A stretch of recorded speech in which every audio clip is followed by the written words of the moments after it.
So when I first saw that I had the opportunity to come and work in India, and I looked more into it, I found that India isn't really just one country.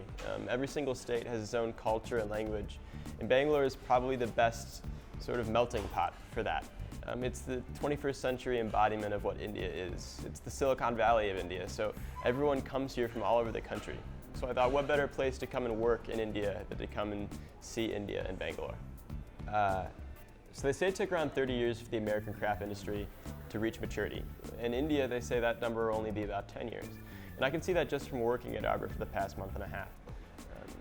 The brew pubs in Bangalore are some of the most happening places in the city, and I think that extends throughout India's major cities.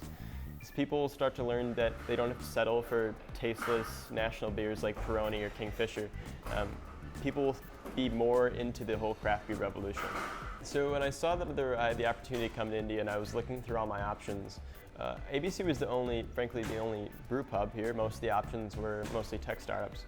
But the more I looked into India's craft beer market, I found that ABC is at the forefront of it. It was one of the first brew pubs to start up in 2012, and it's one of the only brew pubs in India that is adept to experiment with different flavors. You'll find the only honey lavender ale here. You'll find a lot of different fruits in our beers. And I think that's really unique, and that's why it's an awesome place to talk to people about the beer and explain our story and our culture here. My favorite beer is the Smooth Criminal Honey Lavender Ale. One, it's unique. It's the only place you'll find a honey lavender ale in India. And I also like it because it's mildly sweet, but it also has a little bit of bitterness that comes from the hops. So I like it because it's crisp and sweet, but it's not too overbearing. So I first start by going over the four main ingredients of beer, which is water, malted barley, hops, and yeast. And then I go into the brewing process and how each beer is made.